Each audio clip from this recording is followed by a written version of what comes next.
আমরা সিনেমা পাড়া থেকে একটাই শর্ত তুলছি, আরজি করের তরফ থেকে যেন জাস্টিসটা আমরা পাই, দ্যাটস ইট। আর মা মানুষ হিসেবে না ভীষণ স্বাধীন চেতা ছিলেন এবং মনে করতেন যে নারী স্বাধীনভাবে ঘুরবে ফিরবে সব কিছু করবে। কাজে আজকের দিনে দাঁড়িয়ে যখন উনি এরম সময় চলে গেলেন, কোথাও গিয়ে একটা আমার মনে হচ্ছে উনি আমাদেরকে সেই গাছটা ছেড়ে দিয়ে গেলেন যে তোমরা যাও গিয়ে পার্টিসিপেট করো।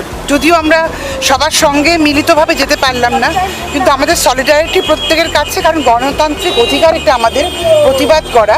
আমরা জাস্টিস চাই, মেয়েদের সুরক্ষা চাই, এবং মেয়েরা রাতে বেরোবে না সেটা সুরক্ষার নিয়ম হতে পারে না, সুরক্ষা দেওয়াটা নিয়ম হতে হবে, এটাই আমাদের বক্তব্য। এই কথাটা অত্যন্ত আমার মনে হয় একটু হাস্যকর হয়ে গেল, কারণ ঠিক আছে আমি ধরে নিলাম যে মেয়েদের নাইট ডিউটি দেওয়া হবে না, তাহলে টিল ধরুন 6টা অবধি, বিকেল 6টা অবধি, তখন থেকে মোটামুটি অন্ধকার হতে থাকে, তখন কি মেয়েরা সেফ? এই গ্যারেন্টিটা দিন যে একদম ভোরের আলো ফোটা থেকে সন্ধেবেলা অবধি, তখন কি মেয়েরা সেফ? তো আমরা শিল্পী হিসেবে নয়, সেলিব্রিটি হিসেবে নয়, আমরা সম্পূর্ণভাবে একেবারেই সাধারণ মানুষ হয়ে, সাধারণ এই রাজ্যের একজন মানুষ হয়ে আমরা একটা দোষের বিচার চাইছি। সারা পৃথিবী জুড়ে মানুষ যেটা চাইছে আমরা সেটা চাইছি। ব্যাস, আমরা শান্তিপূর্ণভাবে একসাথে শুধু জমায়েত হচ্ছে, সেইটুকু। না অনেকদিন ধরে সহ্য করে, কিন্তু যখন একবার ফোটে ইমিডিয়েট জাস্টিস এবং সুরক্ষার ব্যবস্থা করতে হবে হাসপাতালগুলোতে বা যেখানে রাত্রিবেলা ডিউটি দিতে হয়, ছেলে হোক মেয়ে হোক নির্বিশেষে, এটা বেসিক। জ্বলেছে, আমরা ছাড়বো দেখে ছাড়বো। যাদের কুকর্ম করার তারা সকালেও করবে, তারা রাতেও করবে, তাই বিচার পাওয়াটা খুব জরুরি। কারণ যারা এই কাজটা করেছেন তারা হয়তো বুঝতে পারছেন না, তাদের এতটাই সাহস এবং তাদের এতটাই নৃশংসতা, তাদেরকে যতক্ষণ না কঠিনতম শাস্তি দেওয়া হবে ততদিন আমাদের এই বিচারের দাবি চলতেই থাকবে। দেখো, ভূতান খুব বড় কথা, মানে মানুষের সচেতনতা, পশ্চিমবঙ্গের মানুষ খুব সচেতন, ফলে এটা সচেতনতার প্রকাশ। এটাকে অভ্যুত্থান বললে একটু বেশি বলা হয়। মানে আমার মনে হয় যে পশ্চিমবঙ্গ চিরকালই রাজনৈতিকভাবে সচেতন এবং রাজনৈতিক সচেতনতার পরিচয় পশ্চিমবঙ্গের মানুষ দিচ্ছে। মানুষ মানে এটা আস্তে আস্তে শুধু একটি মেয়ের তার জন্য শুধু নয়, তোমাদের মতো মেয়েদের জন্য যারা রাস্তায় নেমে কাজ করি আমরা, আমাদের সবার জন্য।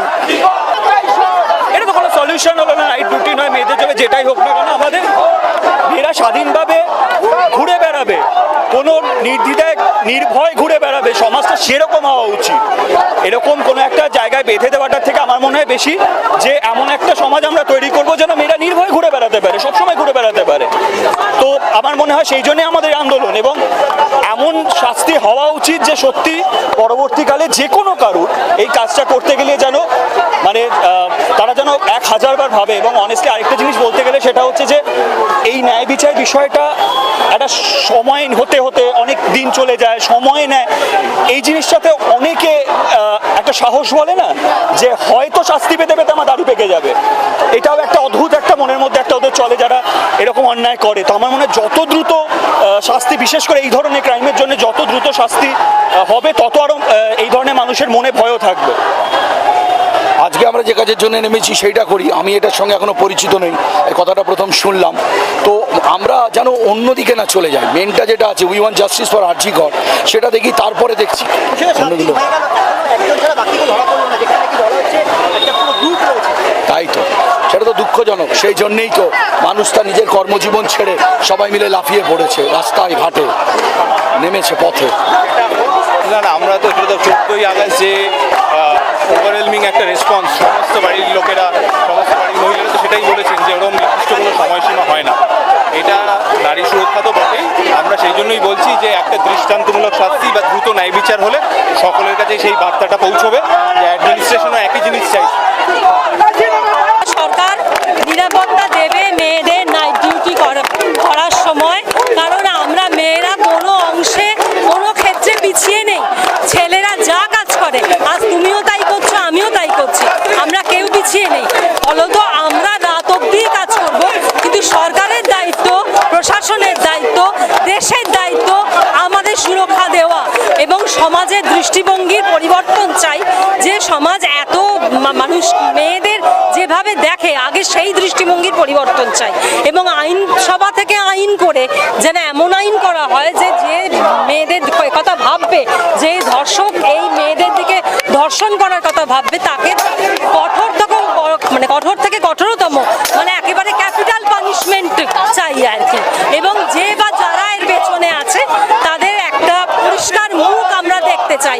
এই হাইড খেলা আমাদের ভালো লাগছে না। তোর মানুষ রাস্তায় নেমেছে আজকে সারা পশ্চিমবাংলা জুড়ে, গোটা ভারতবর্ষ জুড়ে, এমনকি দেশের বাইরেও সমস্ত জায়গায় মানুষ রাস্তায়, যে আজকে এই সমস্ত দোষীদেরকে যতক্ষণ না ধরা হচ্ছে সমস্ত জায়গা থেকে সবাই রাস্তায় থাকবে এবং এটা আমাদের সাধারণ মানুষের প্রত্যেকে গর্জে উঠেছেন, আপনারা বুঝতে পারছেন।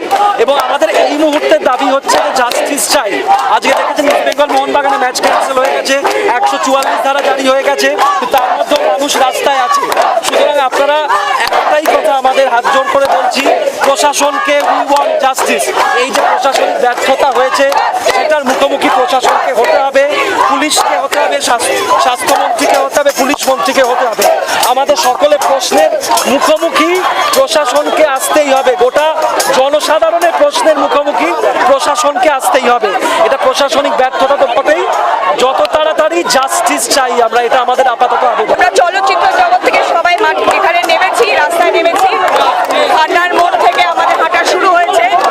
আর এই আন্দোলন অনেক দিন চলবে, যতদিন না তিলোত্তমার দোষীদের আমরা শাস্তি চোখের সামনে দেখছি। আর কত নিচে নামতে হবে আমাদেরকে? আজকে আমরা সবাই পথে নেমেছি, এর আগেও নেমেছি, ভবিষ্যতে যদি সুবিচার না পাই আবারও পথে নামবো। কিন্তু কেন আমাদেরকে নামতে হবে, কেন আমাদেরকে এই বিচার ব্যবস্থার কাছে শাস্তি চাইতে হবে? প্রশাসনিক গাফিলতির জন্য আজকে আমরা এই জায়গায়। আমি চাইবো যে সুবিচার, নির্যাতিতার পরিবার তাড়াতাড়ি দোষী সাব্যস্ত হোক, সুপ্রিম কোর্টের কাছে আদেশ গেছে। আমি চাইবো যে সিবিআই, এখানে যারা যারা দায়িত্বে আছেন, আমরা তো দায়িত্ব নেই, যারা দায়িত্ব আছে তারা যাতে তাড়াতাড়ি এই দোষী সাব্যস্ত করে নির্যাতিতার পরিবারকে একটুখানি ঋণমুক্ত করতে পারে, এটাই বলি।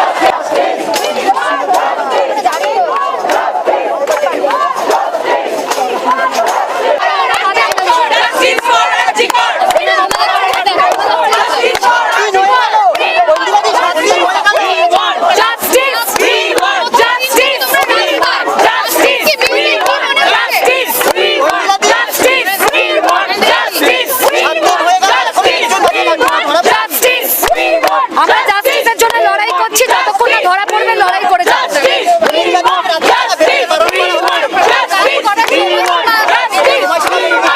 সময়সীমা সেটা যাতে না হয় তার ব্যবস্থা আমাদের নিজেদেরই নিতে হবে।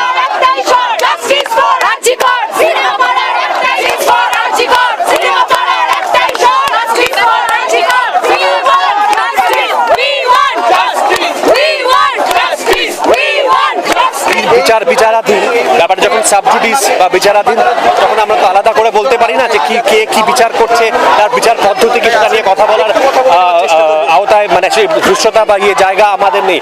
আমাদের বক্তব্য হচ্ছে যে গাফিলতির জন্য এই ঘটনা, এরকম একটা ঘটনা ঘটতে পেরেছে, বা গত 10 বছরে যেখানে আমরা ধর্ষণের ঘটনা দেখেছি, সেখানে যা গাফিলতি হয়েছে, এই গাফিলতিগুলোর জন্য সমস্ত জায়গার প্রশাসনকে অ্যাকাউন্টেবল থাকতে হবে এবং এমন পদক্ষেপ নিতে হবে যাতে এরকম ঘটনা ভবিষ্যতে কোথাও আর না ঘটে।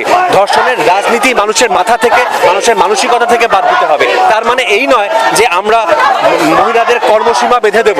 মহিলাদের রাত্রিবেলা, দিনের বেলা, বিকেলবেলা যখন খুশি কাজ করতে পারেন, তাদের সুরক্ষা সুনিশ্চিত করা প্রশাসনের দায়িত্ব, বা যেখানে তারা কাজ করছেন সেখানকার কর্তৃপক্ষের দায়িত্ব।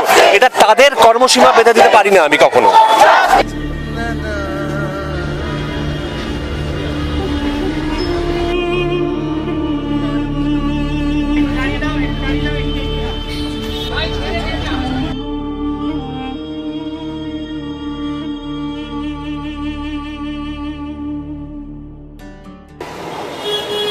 We want justice! We want justice! We want justice!